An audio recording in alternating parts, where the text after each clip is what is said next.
Hi everyone. Today I'm going to look at what we know so far about the new Beatles release or releases. I'm going to try and separate what we know from the speculation. And this is quite a fast moving story. There's things being announced quite regularly now. So I'm going to keep on top of this story as I always do. So if you haven't done already and you want to be brought the news when it comes, hit that subscribe button and I will be all over this as I am with all Beatles releases.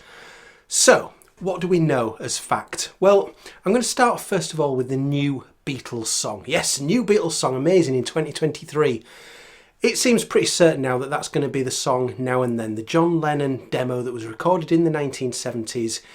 It was planned to be the third song that the Beatles, as in Paul, George and Ringo, were going to work on in the anthology in the mid-1990s, but it got shelved at the time. Rumours were that George thought it was rubbish. We now think perhaps did he mean that the recording was rubbish and not up to scratch? Well, we might find out more about that as things go along.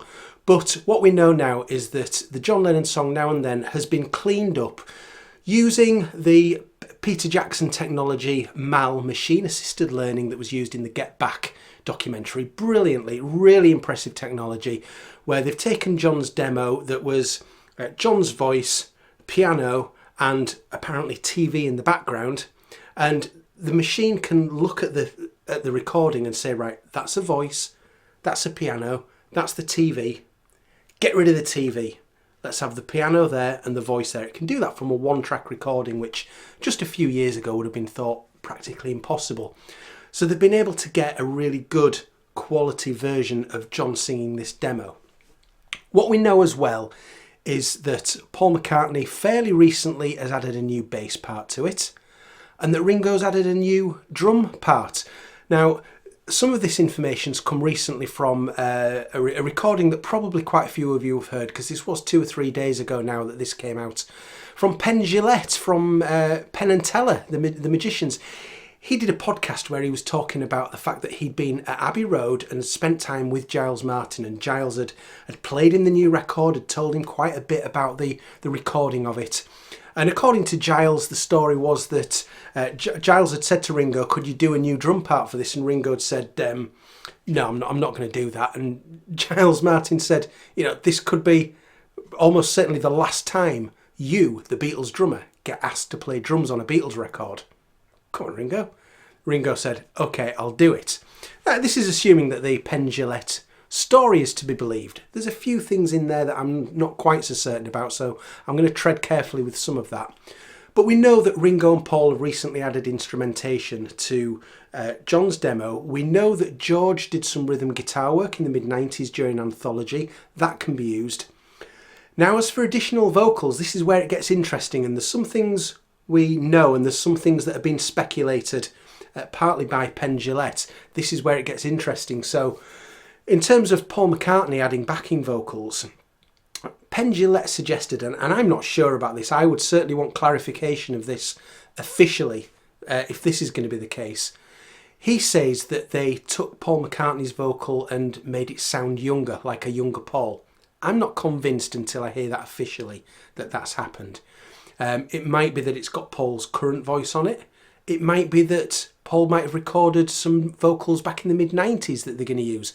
We don't know yet. Like I said in this video, I want to try and separate what we know from what's been speculated. And I think it's still speculation at this stage as to what kind of Paul vocals are on there. Another suggestion from Penn Jillette, and again I'm taking this with a pinch of salt until it's officially announced, is that they took some of the backing vocals from Because, from Abbey Road, of John, Paul and George, changed the key and used those as backing vocals.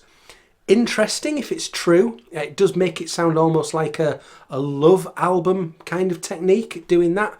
Would they go down that route? I don't know. Again, I would want official confirmation. But we know it's going to be coming fairly soon. It's going to be here certainly before the end of the year. There is suggestions it could even be out as early as September. If that's the case, then expect an announcement probably during August. So that's the new song Now and Then. Now, how does that fit into anything else that the Beatles are planning to release at the moment?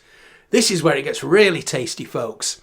And again, it's quite a bit of speculation, but it's also that there are there are hints of things coming from people who are genuine insiders who know what's going on here and are teasing little bits of information. So there was a suggestion right through 2023 that potentially the Beatles anthology was being reworked, maybe being remastered, new modern looking titles added to it, maybe even extra footage. And the new song Now and Then would have fitted really nicely into that, like Free as a Bird did. Now it seems now as though that's not the case, that's not happening. Maybe it was planned, maybe it's going to happen in the future but has been shelved for this year. But I think at the moment, don't expect anything anthology related, which is a shame. I would really like to see that. So it seems as though the likelihood, and again this isn't confirmed, but the likelihood is that we're going to get some sort of reissue or revamped version of the Red and Blue albums, 62 to 66, 67 to 70. Now that would be really interesting. I think in terms of what they would reuse and what would be the same, I've been having to think about this and I'm going to go through a few things. I think these photographs are absolutely perfect to use in a compilation. For example, a compilation that could be called Now and Then, perhaps if it's got the new song on it as well. But what would this look like if they reissued the Red and Blue albums? I'd love to show you the Red album, but it's one album, believe it or not. I've never owned a copy of the Red album. So I just have to use the insert from the Blue album to show that photograph. So the big question for me is it going to be a reissue of, for example, 67 to 70? Is that going to be the track list? Is it going to be the same as it was when it was released back in 1973 for the Blue album, and the equivalent track list for the Red album? Or are they going to use this opportunity to revamp it and actually have some brand new track listing? We don't know yet. I would hope that it maybe goes slightly different. Because one thing with the Red and Blue albums, and especially the Blue album, is there's an awful lot of stuff on here that has already been very recently remixed and part of the Beatles anniversary edition. So there's quite a few songs on here from the White album, for example. We've got some songs from Let It Be, from Abbey Road. Do we really need those issuing again? I'm not so sure about that. If they were going to use, for example, these photographs that, like I say, I think would be absolutely perfect, then I would like to see them have some sort of revamped track list. And ideally, again, I say ideally, I'm saying ideally as though if it was up to me, the track listings would be more in line with what's on the Past Masters albums. Past Masters 1 and 2, which were, you'll remember that these came out in the late 80s when the Beatles albums were released on CD for the first time, and these albums were designed to bring together the tracks that weren't on the regular albums, those singles that weren't on albums, B-sides that weren't on albums, alternate versions of songs. And these to me seem more like the songs that would fit a brand new compilation, rather than bringing in loads of songs that are on the White album and Abbey Road and Let It Be. I say that would seem a missed opportunity for me. So I was thinking about this, and the Past Masters albums, these were almost like you could write a formula if you were a mathematician that would bring you to these track lists. If songs fitted a certain criteria, they ended up on here. They were very much based on rules of things that didn't fit somewhere else. Whereas the Red and the Blue albums were much more sort of hits, to use the modern word, these were more curated. These were the songs that were decided to be put on here, rather than kind of being forced onto these because they had no other home. So I think these are a better fit, because these generally more often don't have another home.